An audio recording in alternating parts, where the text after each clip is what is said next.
ومولده به شرف وخير دنانا ومولده به شرف وخير دنانا ومولده به شرف وخير دنانا ومولده به شرف di santat yàlla bu baax di julli ci sang bu tedd bi Seydina Mohamed mi nga xam ni moom la ñuy waajal di célébrer guddi bi nga xam ni ci la juddu muy laylatu mawlidu nabi déplacement bi nag ci Tivaouane ci yeneen kër diine yu mel ni Yoff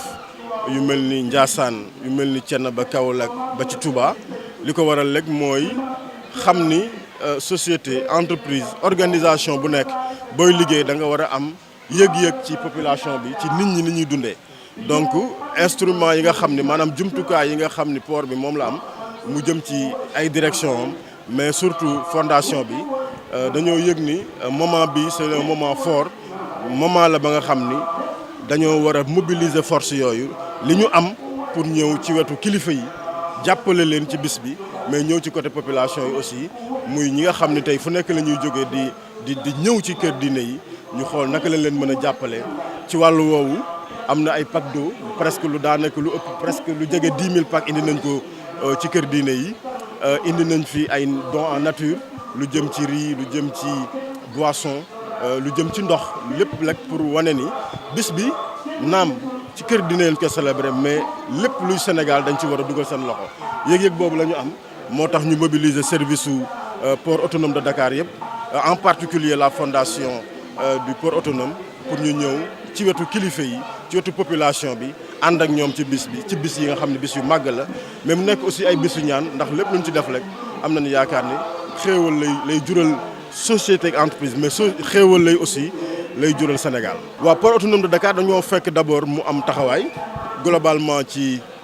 échiquier yu port yi nga xam ne ñoo nekk ci biir Afrique mais ñu bëgg a saxal li nga xam ni lu baax la lu ñu doon def ci entreprise bi mais surtout xool li nga xam ni foofu lañ war a yóbbu tey port bi ñu mën ko yóbbu foofu. loolu nag pour mën ko def il faut que liggéeykat yi ñu jëm leen a fexe jàppale leen ba ñu mën a yëg seen bopp ci liggéey bi ñuy def mais projet programme yi nga xam ne tey aussi port bi dafa war a dem ñu mën ko jëmmal. portu Ndayane yaakaar naa ñu bëri ñu ngi koy dégg nekk na port ba nga xam ni bari na luñ fa yaakaar ci emploi ci ay entreprises yuñ fa war a créer ci presque nouvelle ville ba nga xam dañ ko war a créer mu nekk presque une ville portuaire ak li mu war a àndal yëpp ci ay xéwal surtout pour jëm ci ndaw ñi. donc loolu ay mbir la ya nga xam ne tey port bi am nañu taxawaay pour jéem a xam nan la ñuy accélérer lan la ñuy barale liggéey bi ba port boobu ñu mën ko inaugurer ci date ay ci ni mu gën a gaaw pour que li nga xam ne yaakaar nañ ko ci xéewal ñu mën ko ci am. niki loolu aussi bari na ay projet yi nga xam ni ñu ngi ciy liggéey président yéenam mooy portu Dakaru bokk ci port yi gën a màgg ci àdduna bi te loolu expertise bi maanaam ñi nga xam ni tey xarañte gi am nañ ko fekk nañ ko ci port bi mais fu ñu ko mën a jëlee ci àdduna bi dinañ ko jëlee pour mën a yóbbu portu Dakaru ci sore. waaw fondation bi dañoo ñëw macha allah madame Marega ma koy jaajëfal ci taxawaayam yàgg na fondation bi di taxaw ci askan wi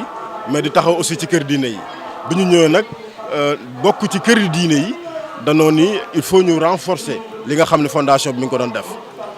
gannaaw fondation bi service yi nga xam ne yëpp am nañu volet social ñu xool naka lañ mën a boole loolu yëpp mu nekk lu am solo ñu mën ko indi ci kër diine yi nga xam ni fu mel ni Tivaouane fa la ñuy célébrer gàmmu bi. donc lépp lu ñu fekkoon muy benn fexe nañ yóbbu ko muy ñett mais fas yéene année bu ñëw ñu gën ko yokk ndax lépp lu ñu mën a jëf ci population bi ci askan wi gëm nañ ni luy yokk port bi la luy dooral port bi la mais du nekk lu koy wàññi. j'ai le sens que je compte donner, que je voudrais donner à cette tournée, c'est tout simplement un mot, la solidarité. La solidarité manifestée à l'endroit des populations sénégalaises, mais la solidarité aussi manifestée à l'adresse du personnel du port autonome de Dakar, qui appartiennent tous à ces familles religieuses et qui sont venus aujourd'hui célébrer avec tous les Sénégalais la préparation du Mawlud qui célèbre la naissance, la nuit de la naissance du prophète Mohammed sallallahu alayhi wa sallam. comme le fait à l'accoutumée le port autonome de Dakar à travers ses instruments, en particulier la fondation, des choses assez intéressantes ont été faites les années précédentes, mais ce qui a été mobilisé cette année pourrait faire le triple. C'est des orientations qu'on a pu prendre, qu'on a pu donner à ces structures, en particulier la fondation, qui a bien voulu accompagner cette volonté de s'inscrire dans la ligne, dans la vision du chef de l'État, d'être aux côtés des citoyens de manière efficace, de manière concrète, mais aussi de développer ce qu'on est convenu d'appeler aujourd'hui la responsabilité sociétale des entreprises, qui s'est manifestée aux côtés du personnel du port autonome de Dakar, mais qui s'est manifestée aussi aux côtés des populations et aujourd'hui auprès des familles religieuses. On a été à Yoff, à Ndiassane, aujourd'hui à Tivaouane. On compte progresser sur Ndiassane et Kaolack. Il en sera ainsi à chaque fois qu'il s'agira de vivre des moments aussi importants que le Mawlid. Oui, je l'ai dit tout à l'heure, le port n'a jamais cessé d'être aux côtés des citoyens. On est venu dans l'esprit d'amplifier, de donner beaucoup plus de poids à cette solidarité manifestée. On a pu discuter avec les équipes, avec les services concernés, en particulier la fondation, pour voir dans quelles conditions investir davantage le social. Investir davantage pour des projets à forte incidence sociale, tels que l'environnement, l'économique, la promotion des activités économiques, à travers aussi l'emploi, la promotion de l'employabilité, l'emploi des jeunes. Énormément de projets sur lesquels nous comptons travailler, mais aussi des orientations sur lesquelles qu'on va travailler à mettre en œuvre en synergie avec tous les services, en parfaite ligne de ce que le président prône, nous a aussi indiqué de faire, d'être efficace, très concret par rapport à des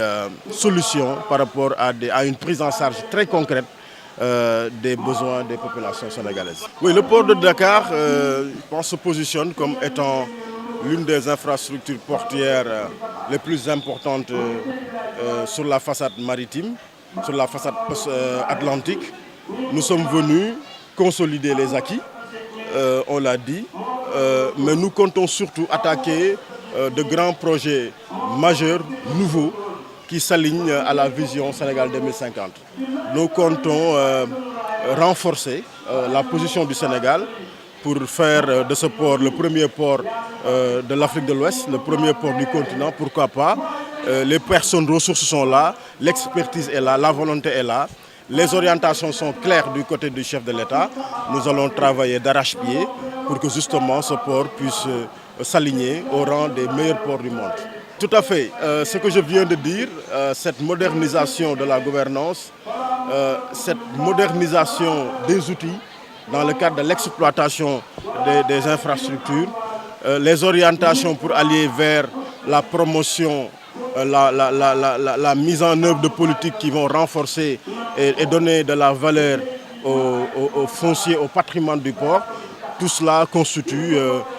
des orientations, des pistes sur lesquelles nous sommes en train de travailler, en intégrant un aspect important, le renforcement du capital humain, qui nous semble être fondamental.